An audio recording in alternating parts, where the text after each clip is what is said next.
from the top of the NFC West. The good news for them is that all-pro running back Christian McCaffrey is expected to be back this Sunday.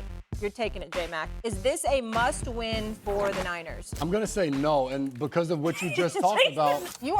You just said they're a half game back in the division. Yeah. So I'm not looking at this as a situation where they have to win right now. It's do or die. Because the fact that no one else has taken charge of that division, they still have a chance. And they're just getting Christian McCaffrey back on the practice field. So I think in the coming weeks, as he loads back up and he becomes himself, that's a weapon to the offense that is huge for them. So I'm not going to say, all right, they have to win right now against the Buccaneers, when in the division, everything is still right there. Seattle, the Rams, the Cardinals, they're all right there for the taking. And you can't say any of the other teams in their division. I think the Rams, as they get healthy, they may become the best. You can't say 100% the Cardinals has taken over this division and they're the clear favorite. You're starting to bother me today. You know why? Wow. Please explain. Because you're talking about the division. The 49, it's not about just a division for this team. This is a Super Bowl or bust team. This is a team that has put itself in such a hole. So it's not their fault that guys have been injured and stuff like that. But it's about home field. It's about getting to the Super Bowl. It's about the Lions are also in this conference. The Eagles, team in your own division, the Rams. I'm thinking less short-sighted. I'm thinking about what is this season about. And the way they are constructed, from a coaching staff to the roster, their window for winning a Super Bowl is closing. So for me, when I look at their schedule, because not just the Bucs, which a Bucs team, give the Bucs credit for losing two of their guys, their offense, and then back to with the Falcons, and then having to play this last game, the Chiefs, and having that was impressive how they went to close OT to beating with the Chiefs. Give the. This is not going to be an easy game Baker either. Mayfield's good. Oh, you told me Baker Mayfield. Yeah, But for the 40, home field, right now you're not in the playoffs. We can't be thinking about But that's why it's a home must. field. No, we gotta get in. Yes, so that's right. So when you say, they're you're still arguing gonna my have point, that though. opportunity. You're still arguing I'm my not point, saying though. if they lose to the This is a Buccaneers, that's must-win. not out the window. Every game on their schedule now, their playoffs start now. To me, it's similar to the Bengals. It's like your playoff, you got to treat it like the playoffs. It is a must-win. I understand. But the if Bengals they lose, in their division they still are have a chasing chance to win Baltimore the and division. Pittsburgh. So your only chance is the wild card. Where's Devin? I need Devin up here because you're starting to stress me out. He's available too. So he only works Sundays. Listen, Idris Elba. That's a nice gig. Idris Elba. I mean, if you're gonna go there, I did put this. This is nice. Listen here, Idris Elba. J-Mac, this is a must-win. Okay, let's just turn it into math. How many teams are getting in from the north? You got the Lions. You have Green Bay. In. Minnesota. Vikings. In. So 3 from the north. How many are getting in from the east? 1, 2. 2. Washington Commanders and Philly Eagles. are going to get in. Okay. 1 is getting in from the south just because someone's going to win the division. That means there's only 1 spot left. And we're talking about a division right now that is basically neck and neck. Everybody's even. Yes. Arizona, Seattle, the Rams, and San Francisco. Every game is going to matter huge for these football teams. So all of them are a must-win situation? Absolutely. Okay. You're only getting 1 in. Okay. So there isn't going to be, we can backdoor it and we'll get to 9-8 and 10-7 because the conference is a little bit down. It's different. That's the AFC. There's 6 or 7 teams that are already out of it. So mathematically, if they lose this game, they're out? Mathematically, if they lose this game, they are so far behind because I think the Rams will beat the Dolphins. Oh, so you're saying it assuming that the other teams win. Because that to me, the Rams, Tua has played unbelievable since he's come back. So if they don't beat Tampa Bay, who's decimated, we think in a who week we or just two said they're going to played really well against the Chiefs. But they played in Arrowhead. But they played their A. Liam Cohen, their coordinator, was a 10. Baker was a 10. Okay. They played their yes, A game. They play, yes. So are they going to? So they're going to lose to a beat up. But Tampa Bay still is a lesser talented team right now. They're going to go beat Green Bay. They're going to go beat Buffalo. You got it every game. There's not a margin for error right now for these teams in the NFC West. They can maybe lose 2 more. Whoever loses 3 is probably out. And my thing is the fact that they're all jumbled together. Is why it's still up in the air because I'm not just going to assume the Cardinals and the Rams are winning out. Others for help. And that's where all of those teams are in that division right now because no one has separated themselves from the other one. But to Dan's point about one spot. Like that's part of it. Like you don't want to have to rely on other people. Like even talking to the Dolphins last week, they're like, hey, our season, like our playoffs start now. Like we have to, this is where we have put ourselves. You can either put yourself behind the 8 ball, and we need help from other guys. That is not the place you want to be, especially in the NFC. You have a chance to control Dolphins your are in destiny. the division with the Bills. The Dolphins aren't playoff contenders anymore. No, they're not. That's the difference in the AFC. Like the Jets are still alive in the AFC because the AFC has I think 7 teams that really aren't in the conversation unless they go like was going to be so much better than the That's NFC. true. We all thought the AFC was going to be so much better than the NFC. You know that this offseason. No, I thought the NFC would be a deeper conference. The AFC has the higher end quarterbacks. Oh, of course you did. I never saw that on film or in a tweet or anything. So you look. It's out there. You look for that and get It's back out to there. me. It's out there. By the way, you owe UConn football an apology. We're 6-3 and bowl eligible. And going for the three-peat basketball. Wow. I know we used to be in the Idris, Big you East. are in a bad I can't mood. remember which one it was. He's mad today. I think that's extreme. Radio can't see at it again. That's extreme. That's the guy. 9 games into the season. Yeah. I don't think it's. I don't we need believe to it's pump the trending that brakes? direction. Okay. I think there's some legitimacy to concern about where Caleb is and how he fits into this offense in the future. Yes. Yep. I think, to me, the use of the word dysfunction when a couple weeks ago, that Hail Mary against Washington, that Washington Hail Mary, I feel like we were looking at the Bears a little differently at that point. So to use the word dysfunction seems a bit extreme. And I don't want to call it a regression. Yesterday, I was on with Hawk, and he used the word regression. He looks like he's regressed. And I don't want to use that word because Caleb is a rookie. And you have to anticipate those highs and lows, those peaks and valleys when you're dealing with a rookie quarterback. What makes me a little nervous right now watching him is that he looks uncomfortable.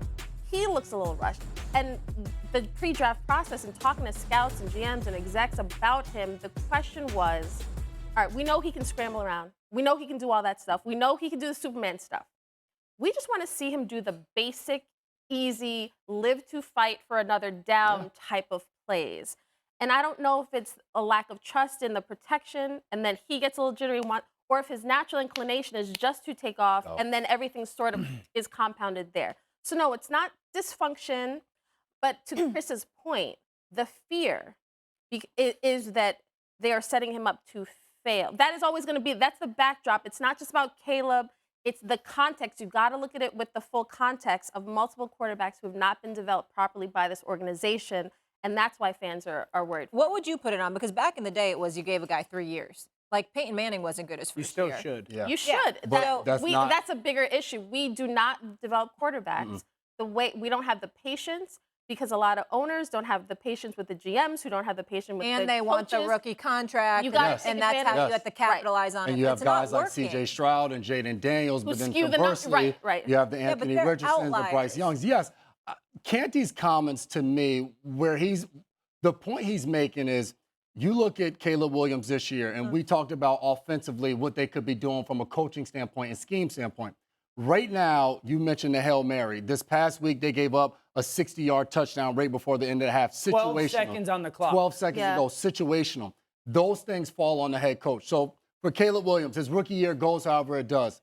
If they decide to move on from Matt Eberflus in the offseason and they decide to move on from Shane Waldron, well, now, to Canty's point, well, now you're starting the cycle because now you have a second-year quarterback with his second head coach, his second offensive coordinator. He has to learn new line protections, new terminology, and all these things. Well, now you're setting him up for failure and asking him to do more now while still being a rookie in the sense of having to learn a brand new system.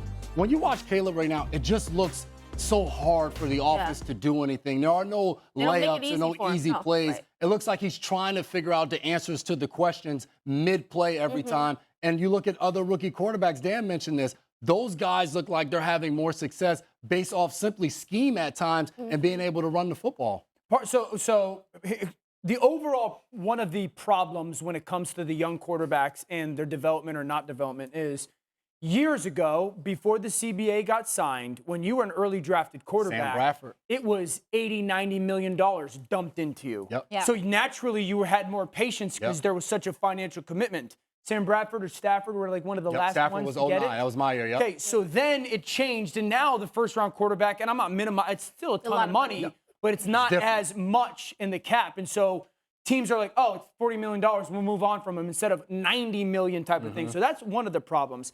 I think the specific to Caleb, regression is a fair word to use because the 2 games he's played well were Carolina and Jacksonville. Everybody's played well against them quarterback-wise. So now as you take them away, you're going, where is he getting better at? Where is he improving? And some of the stuff that was still the issue in college when, okay, the hesitation to hang in the pocket and get through progressions, that's inconsistent. The want to go make a big play or chase the home runs, that still shows up. We've done touchscreens this week where it takes 2 as well. No quarterback in the NFL is playing good in a bad scheme, and no scheme is thriving with bad quarterback play. It always is going to take both. The scheme is a problem, in my opinion, yes. But do you feel like it's too fast? Like it's just too overwhelming as well? Overwhelming is literally the word I have written down. He's overwhelmed. To like a football novice like me, no, that's I'm being what it dead looks serious. like, overwhelmed. Spot on. It's an overwhelmed element. Yeah. There is poor spacing and distribution in their pass game. So as a quarterback, you could watch Caleb sit there and be like, where am I supposed to go with the ball? Right. And then he is still fighting the timing of stuff where he's ready to throw and guys aren't ready for it. So I don't, as I sit here today, I don't have confidence that the system and scheme and the people overseeing that in Chicago right now is going to be what's best for Caleb in his future. Fair. But again, with the regression word, I mean, when you talk to defensive coordinators, they will say, like, listen, weeks 1 through 4, that first month of the season, like, okay, that's when we collect our data. But, like, you're talking about regression, like, as the season goes on, teams watch you. They study you more. They figure out what it is. They figure out the counter that you, as the quarterback, as the offense, have to then counter again. So I guess I just don't like the word regression because he is a rookie. Totally, but if we're not getting better, we're getting worse type of thing. But it's been 9 games also. Okay, but Drake May has gotten better. Jaden Daniels has gotten better. Drake May is improving, gotten better. Bo Nix. Wait a minute. I just think with the Caleb Williams, the first game of the season, he plays against the Tennessee Titans, and it just looked bad. Like he was struggling. And since then, it felt like he was getting better every week. You can see the progressions, whether they won the game or not, not basing it off of results. Yes, you could see how he was building within the offense. And I think coming off the bye these last 2 weeks, you watch him and it's just like, well, what the hell happened? Like you were going like this, and now it seems like it just has taken a curve. And maybe that's just rookie year where it's a little bit of a roller coaster ride. But I can understand if you want to maybe swap, but you can see regression in the sense of, well, it got to here and now it's back down to here. What's the issue? To me, this is the rookie progression. It's like, rookies are not all this. He didn't play 9 games. So he's watching what's supposed to happen and he gets on the field. How many games has he played so far? I think 4 or something like that. Yeah. So, I don't want to come up. So call me in after 8 games, 9 games, and let's see if he keeps going like this. I hope he does. Starts to go. But to me, rookies are about this. You're not going to. C.J. Stroud is the outlier. Jaden Daniels is the outlier. Most of the quarterbacks do. But we're still hurting these quarterbacks. They got to figure it out. Right. We shouldn't be just forcing these guys to be like great out of the gate. It's got to go back to, I feel like, how it was.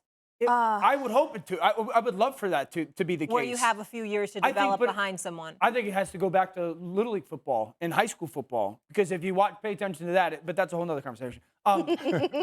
Here's the problem, though. I hope I'm not coming across like this is just a Caleb issue. It is not. I am not a fan of the pass game. I have so many notes when I watch the game of this pass game concept makes no sense. This pass game concept makes no sense. And so I don't think that's been good. I really don't. There also is some ownership with Caleb where, and I think Caleb is trying to do it right. I do believe. I think he's stuck in, I don't want to be the runaround guy. And so and I think that's negatively impacting him. And I think there still is the chasing the big play element in his game. And that's because he had so much success with it in college. And that's just not how you're going to play in the NFL. And you got to try to find a way to build those things within the offense with him because naturally that's who he is and he's a playmaker. So he's going to go to that. So it's almost like as a coordinator for Shane Waldron, you don't want him to fight himself. So give him opportunities within the game where those situations a rise That's where perfectly you're getting said. them Yeah, outside yeah. the pocket. You're doing some of the things. Where you spark the fire. Yes. Go, kid. And Yeah. now you give them the easy And completions, build but some you know you confidence. got to give them those. Right. Rather than paralysis by overanalysis because you're thinking about 80 things. You're you. I mean, let's go. You're going to take our job. stop, please. All right.